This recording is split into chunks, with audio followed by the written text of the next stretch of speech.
하나님의 말씀은 전도서 6장 1절부터 12절 말씀입니다. 말씀을 우리 함께 읽겠습니다.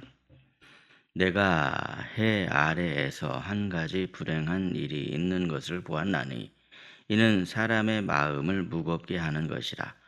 어떤 사람은 그의 영혼이 바라는 모든 소원에 부족함이 없어 재물과 부요와 존귀를 하나님께 받았으나 하나님께서 그가 그것을 누리도록 허락하지 아니하였으므로 다른 사람이 누리나니 이것도 헛되어 악한 병이로다. 사람이 비록 100명의 자녀를 낳고 또 장수하여 사는 날이 많을지라도 그의 영혼은 그러한 행복으로 만족하지 못하고 또 그가 안장되지 못하면 나는 이르기를 낙태된 자가 그보다는 낫다 하나니 낙태된 자는 헛되이 왔다가 어두운 중에 가매 그의 이름이 어둠에 덮이니 햇빛도 보지 못하고 또 그것을 알지도 못하나 이가 그보다 더 평안함이라. 그가 비록 1000년의 갑절을 산다 할지라도 행복을 보지 못하면 마침내 다 한 곳으로 돌아가는 것뿐이 아니냐. 사람의 수고는 다 자기의 입을 위함이나 그 식욕은 채울 수 없느니라. 지혜자가 우매자보다 나은 것이 무엇이냐? 살아있는 자들 앞에서 행할 줄을 아는 가난한 자에게는 무슨 유익이 있는가? 눈으로 보는 것이 마음으로 공상하는 것보다 나으나 이것도 헛되어 바람을 잡는 것이로다. 이미 있는 것은 무엇이든지 오래전부터 그의 이름이 이미 불린 바 되었으며 사람이 무엇인지도 이미 안 바 되었나니 자기보다 강한 자와는 능히 다툴 수 없느니라. 헛된 것을 더하게 하는 많은 일들이 있나니 그것들이 사람에게 무슨 유익이 있으랴. 헛된 생명의 모든 날을 그림자같이 보내는 일평생에 사람에게 무엇이 낙인지를 누가 알며 그 후에 해 아래에서 무슨 일이 있을 것을 누가 능히 그에게 고하리오. 아멘. 오늘도 이른 새벽에 전도서의 말씀으로 하루의 삶을 열어가시는 저와 여러분에게 하나님께서 부어주시는 크신 지혜의 은총이 가득 넘치시기를 예수님의 이름으로 축복합니다. 오늘 본문에서 전도자는요, 별로 낯설지 않은 사람을 우리에게 소개하고 있죠. 그는 재물도 있고요, 부요도 있고 존귀도 있습니다. 우리가 볼 때 저 정도면 정말 행복한 인생이다, 그렇게 평가할 수 있는 그런 사람이죠.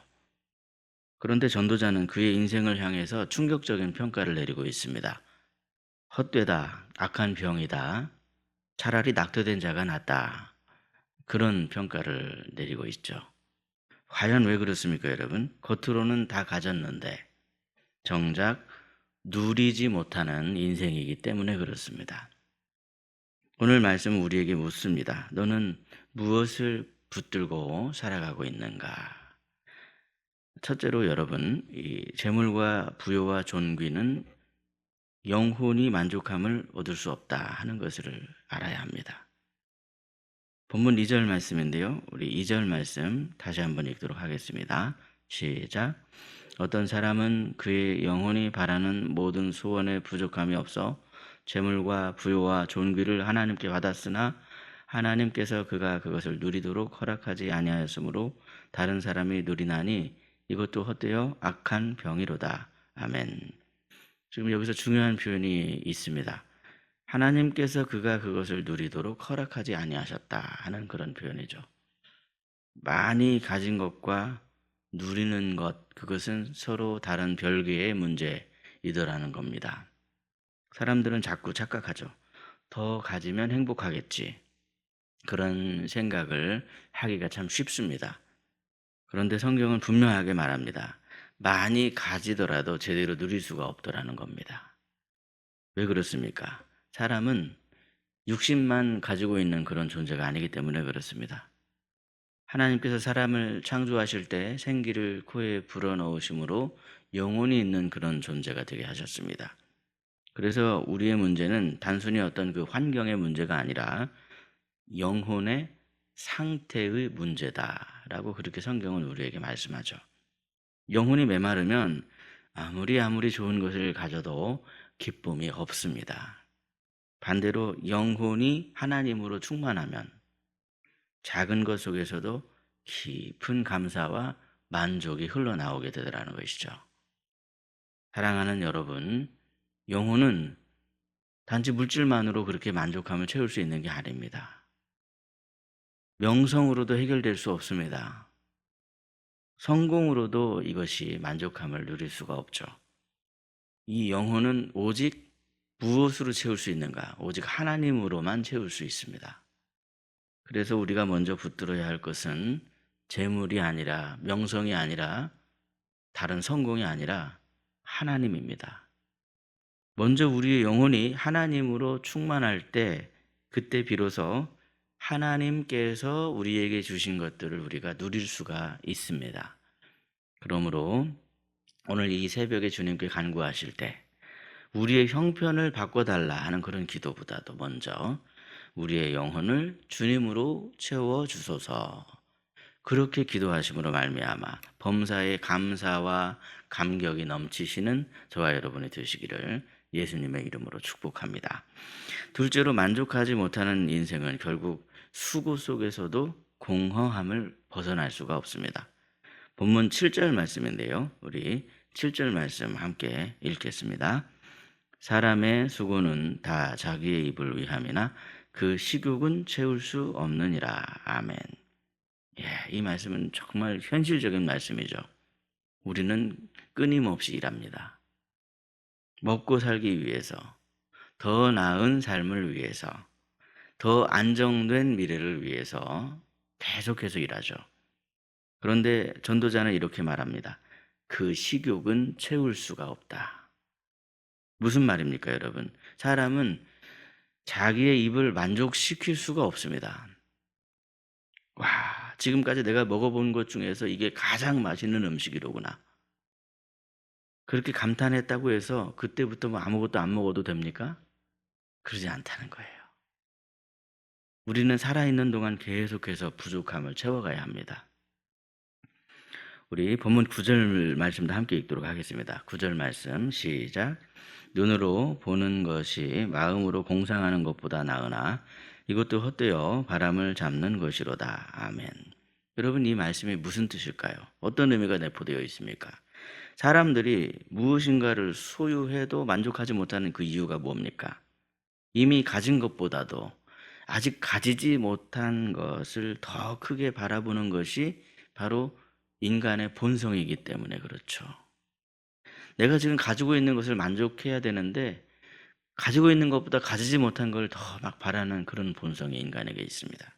그래서 많은 사람들이 지금 있는 것에 감사하지를 못하고 항상 지금 자기에게 없는 것을 바라보며 살아갈 때가 정말 많습니다. 이게 바로 만족을 잃어버린 인생의 특징이 일어나는 것이죠. 사랑하는 여러분, 만족은 환경에서 오는 것이 아닙니다. 조건에서 오는 것도 아닙니다. 만족은 말씀을 통해 배우고 깨닫는 데로부터 옵니다.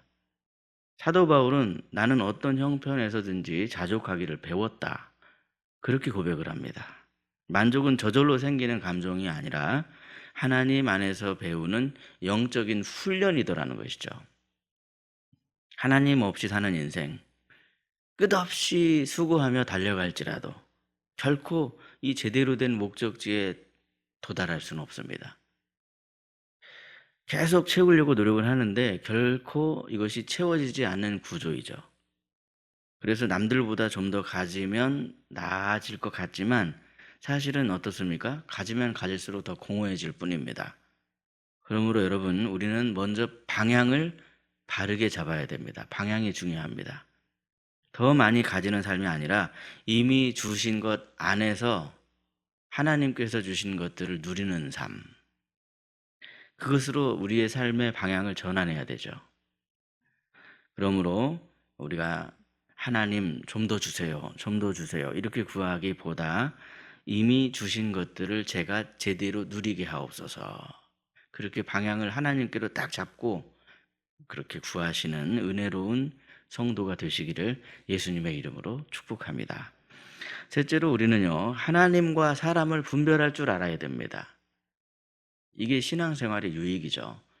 성경 말씀을 통해서 우리가 깨닫는 큰 지혜, 유익, 그것이 무엇입니까, 여러분? 우리 본문 10절 말씀인데 10절 말씀을 함께 읽도록 하겠습니다.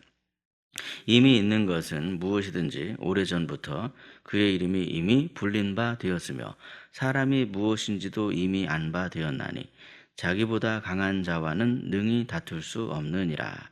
아멘. 여기 지금 전도자가 아주 중요한 사실을 말하고 있죠. 사람은 하나님과는 다툴 수 없는 존재다. 요즘 시대는 여러분 사람이 중심이 되는 시대입니다. 내가 기준이고 내가 판단하고 내가 결정하려고 합니다. 그러나 성경은 분명하게 선을 딱 그어 놓습니다. 너는 하나님이 아니다. 그렇게 우리에게 말씀하고 있죠. 이 말씀은요, 우리에게 참으로 복이 되는 말씀입니다. 하나님께서는 창조주이시고 우리는 피조물이다 라고 하는 것을 제대로 구별할 줄 아는 사람이 가장 복된 사람입니다. 하나님은 주권자이시고 우리는 그분의 다스림 아래 존재함을 인정하는 사람이 참으로 복이 있는 사람이더라는 거죠. 그런데 여러분 어떻습니까? 이 하나님께서 만들어 놓으신 창조 질서를 인정하지 않으면 인생이 꼬입니다. 왜냐하면 나도 모르게 자꾸만 내가 하나님이 되려고 하고 하나님 자리에 자꾸만 내가 앉으려고 하기 때문에 그렇죠.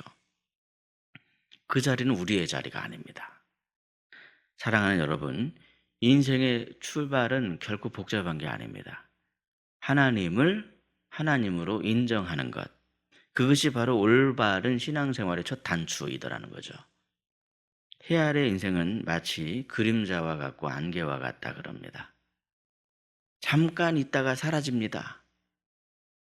그러기에 우리가 붙잡아야 할 것은 분명합니다. 과연 우리는 무엇을 붙들어야 합니까?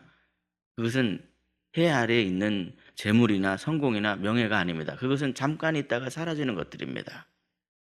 하나님을 하나님으로 붙들며 하나님의 은혜를 구하는 사람이 가장 지혜롭고 복된 인생입니다. 하나님께서 우리에게 주시고자 하는 그 영원을 얻기 때문에 그렇죠.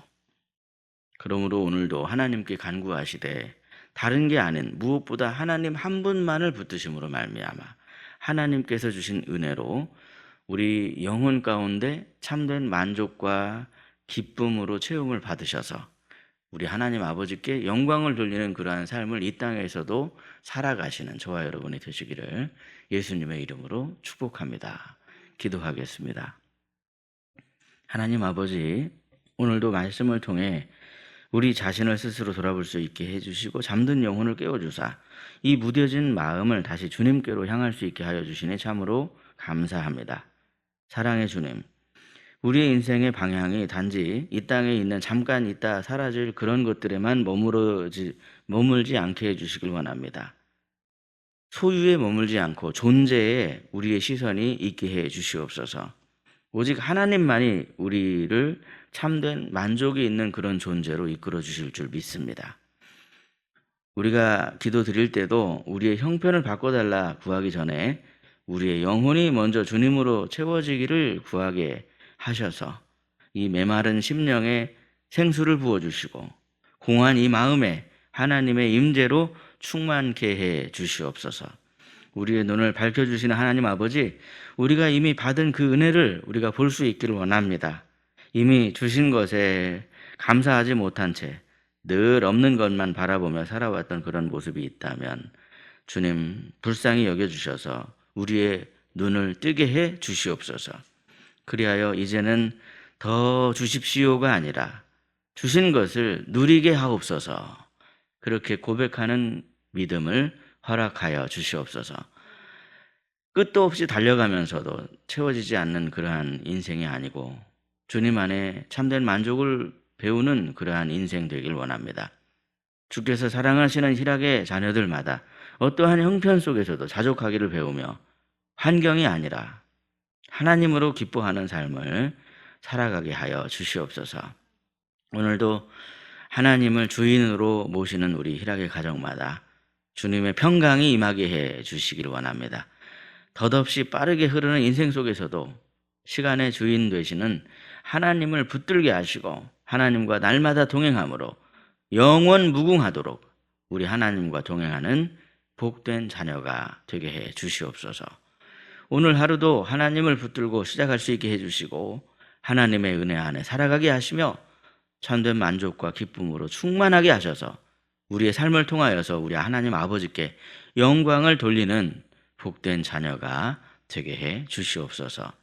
사랑으로 우리를 만족하게 하시는 우리 구주 예수 그리스도의 이름으로 기도드리옵나이다. 아멘. 각자 기도하시겠습니다.